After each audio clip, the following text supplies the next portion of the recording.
Olá, meu nome é Eduardo Starosta e esse é o canal Fora de Curva. Bom, pessoal, o assunto de hoje não poderia deixar de ser outro que não a inflação. O IPCA do Brasil, a inflação brasileira medida pelo IBGE, para pessoas que ganham entre 1 e 40 salários mínimos, fechou com 10,06%. E está todo mundo falando aí que isso é um caos, que isso aí é a maior inflação dos últimos 5 ou 6 anos, enfim, uma série de coisas. E, evidentemente, estão usando esse número, que não é lá muito bonito, a nosso ver, para fazer política, ou melhor, politicagem. Mas vamos explicar direitinho o que aconteceu e o que deve acontecer nos próximos meses. Bom, vamos explicar como é que essa inflação chegou aonde chegou. As pessoas razoavelmente informadas sabem que, em função da pandemia, houve um desequilíbrio de preços em certas frentes no mundo. A população mundial sentiu a alta dos preços exatamente aonde a coisa pegou aqui no Brasil também, centrado em alimentos e combustíveis. Gente, já expliquei algumas vezes aqui no Fora de Curva, isso é um fenômeno, sim, global, causado pela pandemia. Questão dos combustíveis, onde a gente vai encher o tanque, vai encarecer o nosso transporte. O que aconteceu? Quando a atividade econômica começou a retomar em 2021, no ano passado já, os países que formam a OPEP, os exportadores de petróleo, se organizaram no sentido de ganhar mais por litro vendido. Eles aumentaram a oferta de uma forma insuficiente à demanda dos consumidores, então, menos produto com mais gente consumido, o preço vai lá para cima. Esse foi um fator, pegou no mundo inteiro, pegou aqui no Brasil e, apesar de algumas variações nos últimos dias, a tendência do preço do petróleo para o futuro é de queda. Mas, sim, pegou feio no mundo e pegou feio no Brasil em 2021, provocando uma inflação do setor de transportes aqui no nosso país de 21,03% no ano passado. O segundo ponto que pegou pesado aqui no nosso país foi a questão da habitação, mais notadamente aluguéis e gás.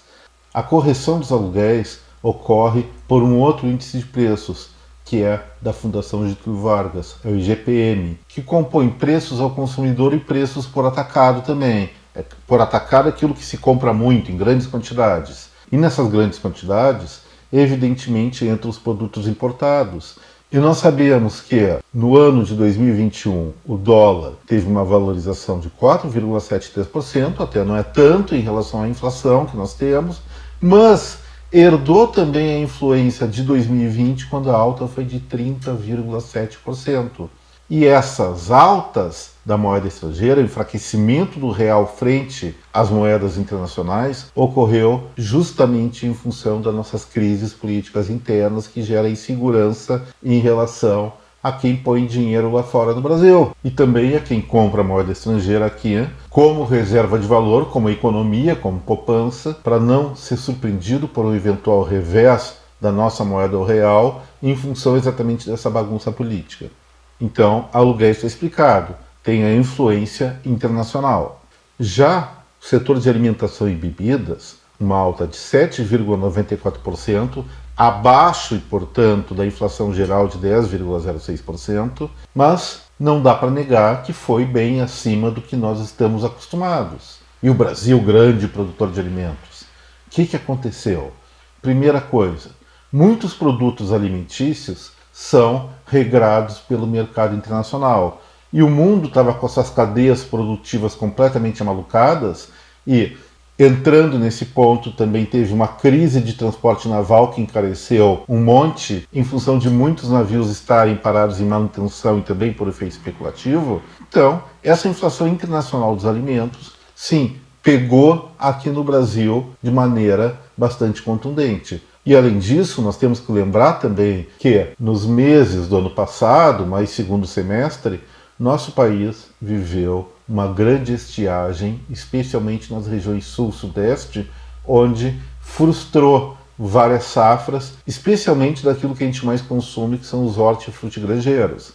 A carne, em valorização no mercado internacional, é chamada uma commodity, encarece aqui também. E como último ponto, também nós temos a política de rendas do governo federal. Sim, todos apoiamos o auxílio emergencial, mas o fato é que quando entra dinheiro na economia de uma forma inesperada, esse dinheiro se torna mais abundante e as pessoas que estão próximas desse dinheiro vendendo, elas vão subir seus preços para ganhar com a oportunidade. Isso acontece, é natural, acontece em qualquer país, em qualquer lugar. Vamos dar um exemplo. Nós estamos no mês de janeiro, época de férias, em praticamente todo o Brasil. Então você vai para uma praia chique, é claro, vai no barzinho, no restaurante, pede alguma coisa para comer e para beber. Seguramente o preço vai estar muito mais caro do que você paga na sua cidade, em momentos que não são de alta temporada. Isso é oportunidade. Tem mais gente querendo consumir, o preço sobe. Então, pessoal, está explicado. A inflação no Brasil de 10,06% não tem culpa de ninguém, ou se tem é culpa de todo mundo. É uma situação que aconteceu inicialmente em função da pandemia e desestruturou, bagunçou várias cadeias de fornecimento. Fim. Não dá para culpar o governo. Eu vejo quem está culpando o governo federal é porque o governo federal não segurou o preço do petróleo, o governo federal não segurou o preço da energia quando o nível hídrico das barragens estava baixo, então custava mais caro para produzir, a eficiência das hidrelétricas era menor e essas pessoas que estão criticando acham que sim, deveria segurar preço. E outras coisas, fazer estoque regulador, que ninguém esperava que esse boom acontecesse, ninguém esperava para a pandemia, enfim. Estão culpando, nesse caso, quem não tem culpa. É um fenômeno mundial que atingiu as maiores economias do mundo. Por exemplo, a Alemanha, que tradicionalmente fica com uma inflação em torno de 1%, deve fechar este ano em 5,5%, ou seja, aumentou 5 vezes. A do Brasil quase triplicou. Estados Unidos também 5 vezes, vai ficar em torno de 7%. Canadá 5%, Reino Unido 4,8%. Então, gente, é um fenômeno global. Na questão brasileira, até a aceleração dos preços foi menor do que em vários países mais poderosos do que o nosso. Então esse é um ponto que tem que ficar bem claro. E o segundo ponto, as ilustrações estão passando aí na frente da minha cara, é a seguinte. Nós podemos observar que a inflação brasileira tem viés de queda. Isso vem acontecendo desde novembro. Em outubro, fechou com 1,25%. Novembro, já caiu para 0,95%. A inflação entre novembro e dezembro, que é o IPCA 15, em 0,78%. E agora em dezembro fechou 0,73%. Então nós temos um claro recuo e tem mais boas novidades por aí, pessoal. Olha só essa ilustração. Isso aí acho que vocês não vão encontrar em nenhum outro lugar, só aqui no Fora de Curva. Eu fiz um cálculo da inflação média de cada mês nos últimos 11 anos. E esse cálculo está exposto nas barras do gráfico. E olha só que interessante. Dezembro, tradicionalmente, é o mês quando mais sobem os preços no Brasil. Em média 0,73%.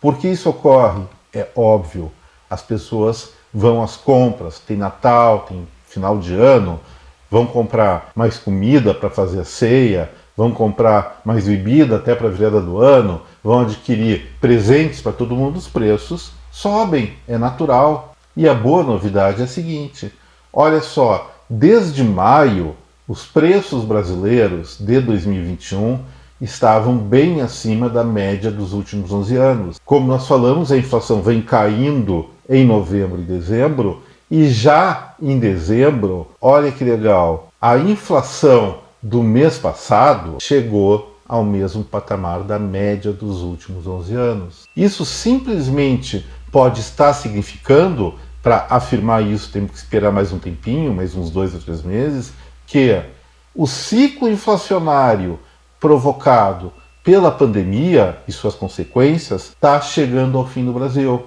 A perspectiva, de acordo com isso, é o quê? É a inflação cair mais ainda. É verdade que a Petrobras anunciou uma alta em torno de 5% dos combustíveis em função do mercado internacional, mas isso talvez caia nas próximas semanas, depende das oscilações de preço do mercado global. Então, gente, por menos que possa parecer, ou por menos que se divulgue, nós estamos entrando agora em 2022, em condições muito melhores do que há alguns meses atrás. A inflação brasileira deve continuar caindo nos próximos meses, pelo que eu vejo, chegando lá entre março e abril aos patamares normais dos preços no nosso país, entre 0,3% a 0,45% ao mês. Outra questão que é importante, a despeito dos juros que podem subir. Se subir a Selic, aí não está mais aqui quem falou. Mas nós temos uma retomada ainda forte do ritmo de emprego e a taxa de investimento no Brasil, segundo a última edição do PIB trimestral, do terceiro trimestre do ano passado, continua elevadíssima. Então, gente, se não acontecer nenhum desastre, não acontecer nenhuma atrapalhada, 2022 o nosso país deve continuar prosperando. Eu, pessoalmente, espero e também torço para que isso aconteça e, assim, eu finalizo hoje a nossa edição do Fora de Curva. Se você gostou desse vídeo, por favor, deixe seu like, compartilhe esse material com a sua rede de contatos e não se esqueça, vamos se inscrever aqui no nosso canal que a gente está precisando ampliar a nossa base de telespectadores. Novamente, muito obrigado pela atenção, até breve, tchau.